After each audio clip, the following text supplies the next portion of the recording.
আসসালামু আলাইকুম এভরিওয়ান। সৎমায়ের অপবাদ গল্পের 4 নাম্বার পর্ব। আর ভিডিওটা ইউটিউব থেকে দেখলে অবশ্যই চ্যানেলটা সাবস্ক্রাইব করে দিবা, আর ফেসবুক পেজ থেকে দেখলে পেজটা অবশ্যই ফলো করে দিবা। আমাদের ফেসবুক পেজের লিংক পিন কমেন্টে দেওয়া আছে। তো চলো বেশি কথা না বলে গল্প শুরু করা যাক। নীলার সেই কথার পর কিছুক্ষণের জন্য গ্রুপটা চুপ হয়ে গেল।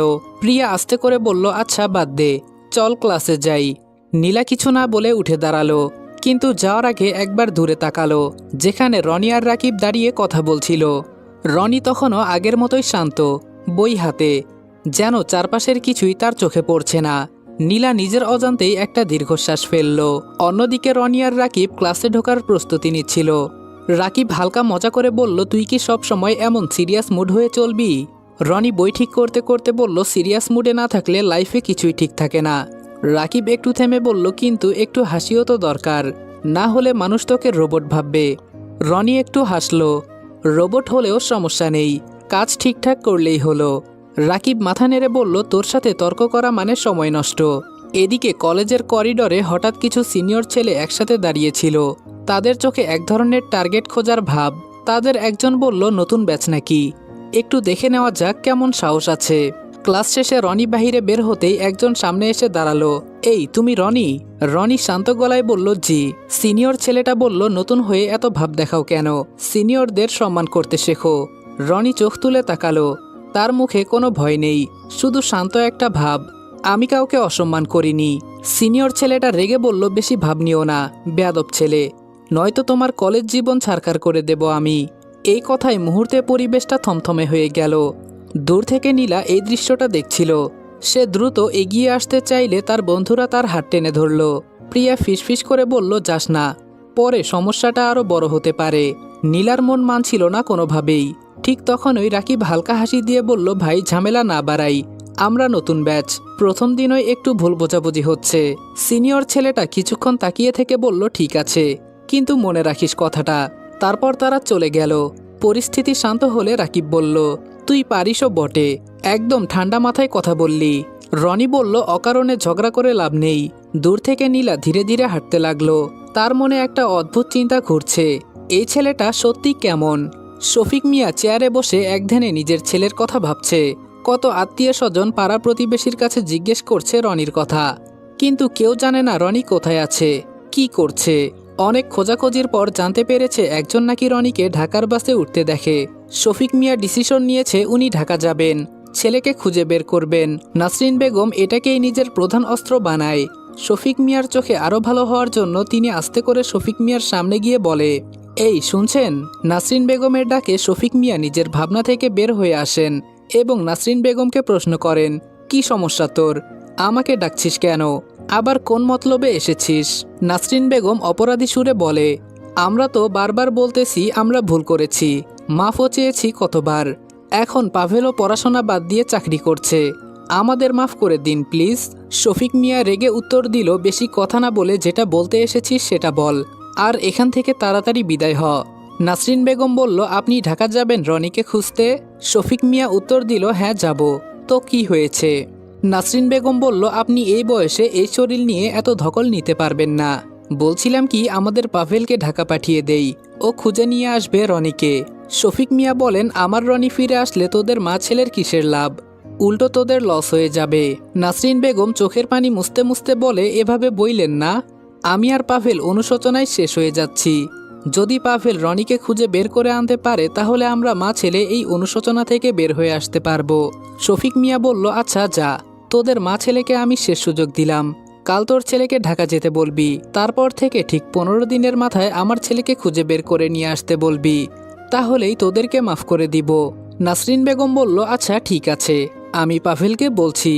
রাতে পাভেল বাড়িতে আসতেই নাসরিন বেগম ওকে খাবার বেড়ে দিয়ে বললেন, পাভেল, ওর মন গলানোর একটা উপায় পেয়েছি। পাভেল ভাত খেতে খেতে জিজ্ঞেস করলো, কি সেটা? নাসরিন বেগম পাভেলকে সবকিছু খুলে বলল। তা শুনে পাভেল বলল, মা তোমার কি মাথা খারাপ হয়েছে? এত কষ্ট করে ওই ছোট লোকের বাচ্চাকে বাড়ি থেকে বের করেছি, এখন আবার আমি ওকে খুঁজে আনবো?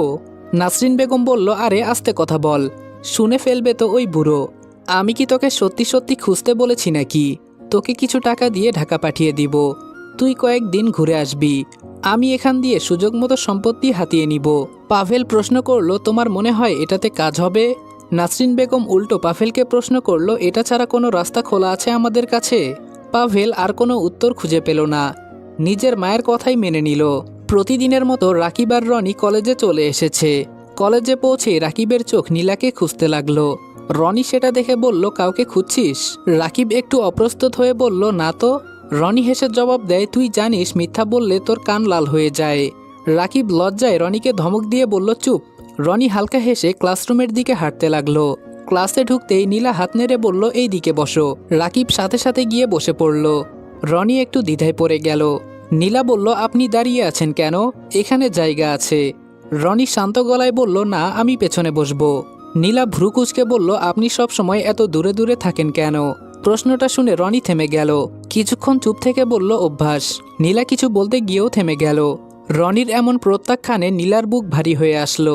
ক্লাস শেষে ক্যান্টিনে বসেছিল সবাই। রাকিব, নীলা আর বাকিরা গল্প করছে। রনি একপাশে বসে নোট দেখছিল। তিথি এবার আস্তে করে নীলাকে বলল, আমি ওই দিন যা বলেছিলাম তার জন্য সরি। নীলা মাথা নেড়ে বলল, ঠিক আছে। তিথি একটু ইতস্তত করে বলল, অ্যাকচুয়ালি রনি ছেলেটাকে বোঝা কঠিন। এবার নীলা হালকা হেসে বলল, তাতে কি হয়েছে? সবাই তো একরকম হয় না। দূর থেকে রনি কথাগুলো শুনে ফেললেও কিছু বলল না, শুধু নোট বন্ধ করে উঠে দাঁড়ালো আর বলল, আমি লাইব্রেরিতে যাচ্ছি। রাকিব বলল, আরে একটু বস না।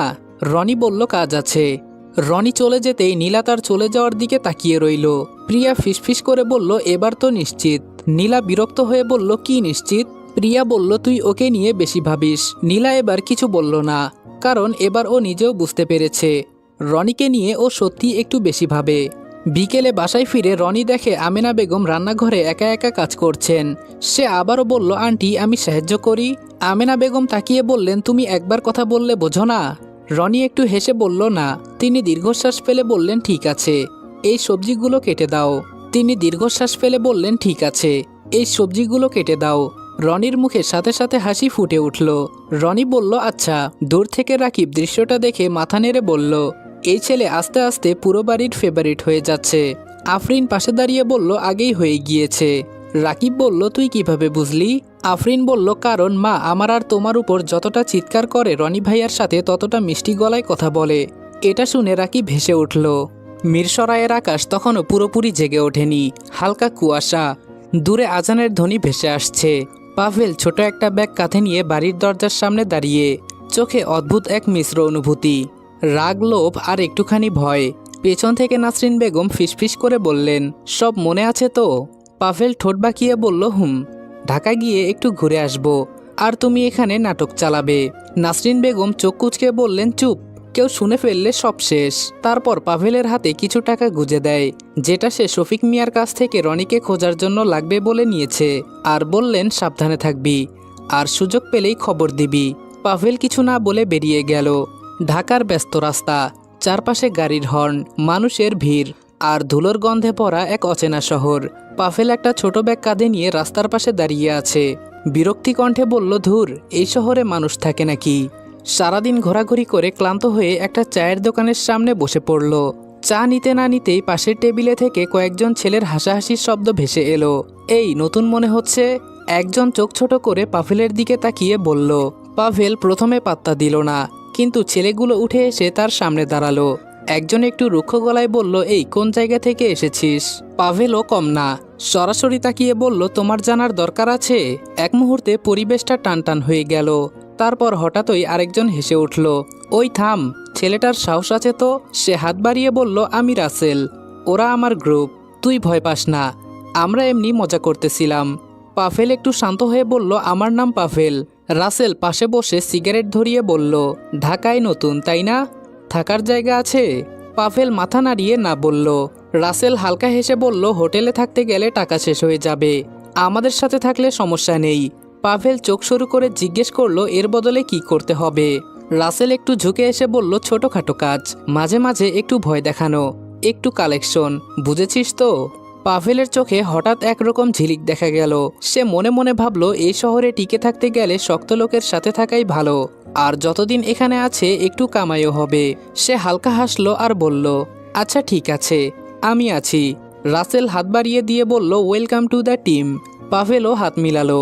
তার মুখে তখন ধীরে ধীরে এক শয়তানি হাসি ফুটে উঠেছে। রনি আর রাকিব কলেজ গেটে ঢুকতেই দেখতে পেল কিছু সিনিয়র দাঁড়িয়ে আছে। আগের দিনের সেই ছেলেটাও আছে। রনি আর রাকিব ঢুকতেই তাদের একজন ডাক দিল, এই রনি। রাকিব থেমে গেল আর বিড়বিড় করে বলল, আবারও শুরু হলো। রনি শান্ত গলায় বলল, চল দেখি কি চায়। তারা এগিয়ে যেতেই সিনিয়র ছেলেটা বলল, কালকে তো অনেক স্মার্ট কথা বলেছিলি, আজকে দেখি সাহস কতটা। রাকিব বলল, ভাই আবার? সিনিয়র চেঁচিয়ে উঠে বলল, চুপ, তোমাকে কিছু বলছি না, ওকে বলতেছি। চারপাশে ভিড় জমতে শুরু করেছে। দূর থেকে নীলা আর তার বন্ধুরাও এগিয়ে আসছে। সিনিয়র বলল, একটা কাজ করবি, পুরো ক্লাসের সামনে দাঁড়িয়ে বলবি তুই সিনিয়রদের সম্মান করতে জানিস না। রনি কিছুক্ষণ চুপ থাকলো, তারপর আস্তে করে বলল, মিথ্যা কথা আমি বলি না। পরিস্থিতি হঠাৎ টানটান হয়ে গেল। ছেলেটা বলল, মানে? রনি বলল, মানে আমি কাউকে অসম্মান করিনি, তাই মিথ্যা কথা বলবো না। এই কথায় সিনিয়র ছেলেটা রেগে গিয়ে রনির কলার চেপে ধরল। চারপাশে সবাই চমকে উঠল। ছেলেটা বলল, তোর এত সাহস? ঠিক তখনই কেউ বলল, ছাড়ুন ওকে। সবাই ঘুরে তাকিয়ে দেখল নীলা দাঁড়িয়ে আছে সামনে। রাগান্বিত অবস্থায় চেঁচিয়ে বলল, আপনারা সিনিয়র বলে যা খুশি তাই করবেন? এটা কলেজ, আপনার ব্যক্তিগত জায়গা না। সিনিয়র একটু থমকে গেল, তারপর বলল, তুমি কে? নীলা আগের মতোই রাগী ভাব বজায় রেখে বলল, আমি কে সেটা গুরুত্বপূর্ণ না, গুরুত্বপূর্ণ হলো আপনারা ভুল করছেন। চারপাশে ফিসফিস শুরু হয়ে গেছে। পরিস্থিতি খারাপের দিকে যাচ্ছে বুঝে আরেকজন সিনিয়র এগিয়ে এসে বলল, এখানে থেকে চল, বেশি ঝামেলা হয়ে যেতে পারে। ওরা রনিকে ছেড়ে দিয়ে চলে গেল। সবাই একটু স্বস্তির নিঃশ্বাস ফেলল। রাকিব বলল, আজকে তো সিনেমা হয়ে গেল, আমি তো নীলার উপর পুরোই ফিদা। কিন্তু রনি কিছু বলল না, সে শুধু নীলার দিকে তাকিয়ে রইল। নীলাও তাকিয়ে আছে। কিছুক্ষণ নীরবতা। তারপর নীলা ধীরে ধীরে বলল, আপনি সব সময় একা একা সব ঝামেলা সামলাতে যান কেন? রনি হালকা হেসে বলল, আমি এসবে অভ্যস্ত। নীলা এবার একটু রেগে বলল, সব কিছুতে অভ্যস্ত হওয়া ভালো না, কিছু জিনিস ভাগ করে নিতে হয়। নীলার কথাটা শুনে রনি কিছুক্ষণ চুপ করে রইল, তারপর আস্তে করে বলল, সবাই সব কিছু শেয়ার করতে পারে না। নীলা এক পা এগিয়ে এসে বলল, কিন্তু চেষ্টা তো করা যায়। রনি এবার সরাসরি নীলার চোখের দিকে তাকালো। তার চোখে প্রথমবারের মতো একটু দ্বিধা, একটু ক্লান্তি ফুটে উঠল। রনি বলল, সব চেষ্টা সফল হয় না। এই কথাটা শুনে নীলা থেমে গেল। তার মনে হলো এই ছেলেটার ভেতরে অনেক কিছু লুকানো আছে। রাকিব পাশে দাঁড়িয়ে বিরক্ত হয়ে বলল, এই তোমরা দুজন দার্শনিক হয়ে গেছো নাকি? ক্লাসে যাবা নাকি এখানেই গল্প শেষ? পরিস্থিতি হালকা হয়ে গেলে নীলা একটু হেসে বলল, চলো ক্লাসে যাই। রনি কিছু না বলে সামনে হাঁটতে শুরু করলো। ক্লাস শেষে রনি সরাসরি লাইব্রেরিতে চলে আসে। চুপচাপ একটা কোনায় বসে বই খুলে। কিন্তু আজকে মন পড়ায় বসছে না। মনে বারবার ঘুরছে নীলার কথা। কিছু জিনিস ভাগ করে নিতে হয়। ঠিক তখনই কেউ বলল, আমি বসতে পারি? রনি তাকিয়ে দেখে নীলা দাঁড়িয়ে আছে। সে একটু অবাক হলেও মাথা নাড়ল। নীলা বসে বলল, আপনি সব সময় পালিয়ে যান কেন? রনি বইয়ের দিকে তাকিয়ে বলল, আমি পালাই না, আমি ঝামেলা এড়িয়ে চলি। নীলা হালকা হেসে বলল, একই কথা, শুধু বলার ধরন আলাদা। আচ্ছা, আমরা দুইজন তো বন্ধু হতে পারি, তাই না? কোথায় থেকে রাকিব এসে বলল, আমি কি দোষ করলাম? আমাকে কেন বন্ধুত্বের লিস্ট থেকে বের করে দেওয়া হলো? লাইব্রেরির ভেতরটা হঠাৎ করে একটু হালকা হয়ে উঠল। রাকিবের কথায় নীলা লজ্জা পেয়ে মাথা নিচু করে ফেলল। রনি চুপচাপ তাদের দুজনের দিকে তাকিয়ে রইল। রাকিব আবার বলল, আচ্ছা ঠিক আছে, আমি নিজেই নিজের নাম লিস্টে ঢুকিয়ে নিলাম। এখন বলো আমরা তিনজন বন্ধু, ঠিক আছে? নীলা এবার হেসে মাথা নাড়ল। আচ্ছা ঠিক আছে, আমরা তিনজনই।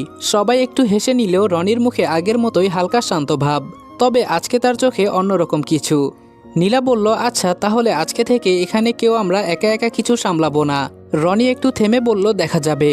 রাকিব সাথে সাথে বলে উঠল, এই দেখা যাবে মানে? সরাসরি বল হ্যাঁ। রনি এবার হালকা হেসে বলল, আচ্ছা ঠিক আছে, আমি চেষ্টা করব। এই কথাটুকু শুনে নীলার মুখে এক চিলতে হাসি ফুটে উঠল। কলেজ থেকে বের হয়ে তিনজন একসাথে গেট দিয়ে বের হলো। চারপাশের ভিড়, রিকশার শব্দ, হকারদের ডাক, সব মিলিয়ে ব্যস্ত পরিবেশ। হাঁটতে হাঁটতে রাকিব বলল, আজকে কিন্তু একটা ট্রিট হওয়া উচিত। নীলা অবাক হয়ে বলল, কিসের ট্রিট? রাকিব চোখ টিপে বলল, বারে, আজকে নতুন বন্ধুত্ব হলো, এটার ট্রিট কে দিবে? নীলা হেসে বলল, তাহলে তুই দে। রাকিব নাটকীয় ভঙ্গিতে বলল, না, আমি তো পুরনো বন্ধু, নতুন যারা তারাই দেবে। দুজনেই রনির দিকে তাকালো। রনি একটু অপ্রস্তুত হয়ে বলল, আমি?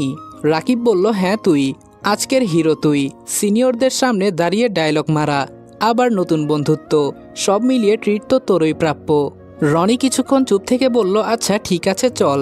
রনি মুখে ঠিক আছে বললেও মনে মনে ভাবতে থাকে তার কাছে তো অল্প কিছু টাকা আছে, সেগুলো দিয়ে কি সবার বিল দেওয়া যাবে? নীলা অবাক হয়ে বলল, সত্যি? রনি হালকা মাথা নাড়ালো। তিনজন একটা ছোট রেস্টুরেন্টে ঢুকে বসলো। হালকা আলোয় হোটেলটা অনেক সুন্দর লাগছে, হালকা আলোয় রেস্টুরেন্টটা অনেক সুন্দর লাগছে। টেবিলে বিভিন্ন আইটেমের খাবার। রাকিব খেতে খেতে বলল, এই প্রথম দেখলাম রনি নিজের ইচ্ছায় কোথাও বসে আড্ডা দিচ্ছে। আজকে তো একটা ইতিহাস তৈরি হয়ে যাবে। রনি হেসে বলল, অত নাটক করার দরকার নেই। নীলা চুপচাপ দুজনের কথোপকথন দেখছিল। হঠাৎ সে বলল, আপনার পরিবার মানে আপনি কি সবসময় এমনই ছিলেন? প্রশ্নটা শুনে রনি থেমে গেল। হাতের গ্লাসটা টেবিলের ওপর ধীরে নামিয়ে রাখল। কয়েক সেকেন্ড চুপচাপ থেকে বলল, সবাই একরকম থাকে না সবসময়, কিছু ঘটনা মানুষকে বদলে দেয়। নীলা আস্তে করে বলল, খুব খারাপ কিছু হয়েছিল কি? রনি সরাসরি উত্তর দিল না, শুধু বলল, পুরনো কথা, এগুলা মনে না রাখাই ভালো। পরিবেশটা আবার একটু ভারী হয়ে গেল। রাকিব দ্রুত বিষয়টা ঘুরিয়ে দিল, আচ্ছা আচ্ছা, এত সিরিয়াস কেন? তোরা কি খাবি না? সবকিছু তো ঠান্ডা হয়ে যাচ্ছে। সবাই আবার খেতে শুরু করলো। বিল দেওয়ার সময় রনি দেখতে পায় তার পকেটে যা টাকা আছে তা দিয়ে বিল পরিশোধ করতে পারবে না। কি করবে বুঝতে পারছিল না। তখনই রাকিব নীলার আড়ালে রনির হাতে কিছু টাকা গুজে দেয়। রনি রাকিবের দিকে তাকিয়ে মনে মনে বলে, এই পরিবার ওকে আর কত ঋণী করবে। অন্যদিকে ঢাকার এক অন্ধকার গলি।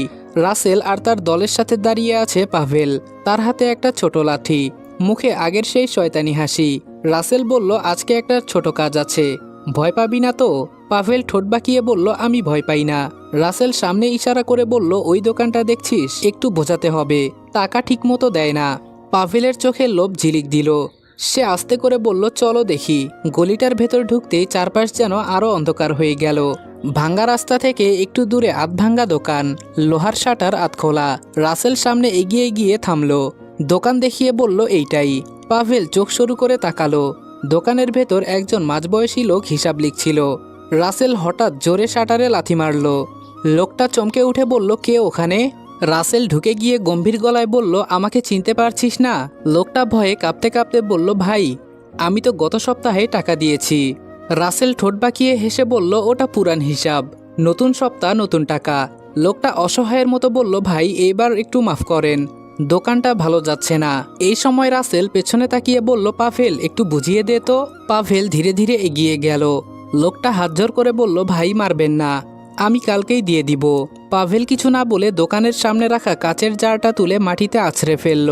ঝনঝন করে কাঁচ ভেঙে ছড়িয়ে পড়ল। লোকটা চিৎকার করে উঠে বলল, না ভাই। পাভেল এবার ঠান্ডা গলায় বলল, কালকে না, আজকেই লাগবে। রাসেল পাশে দাঁড়িয়ে মুচকি হাসল। এই তো আস্তে আস্তে মানুষ হচ্ছে। লোকটা কাঁপতে কাঁপতে ড্রয়ার খুলে কিছু টাকা বের করলো।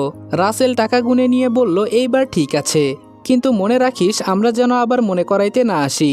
ওরা বের হয়ে আসতেই গলির বাতাসটা আরো ভারী লাগছিল। বাহিরে এসে রাসেল পাভেলের কাঁধে চাপড় দিল, তুই তো ভালোই পারিস। পাভেলের মুখে হাসি ফুটে উঠল।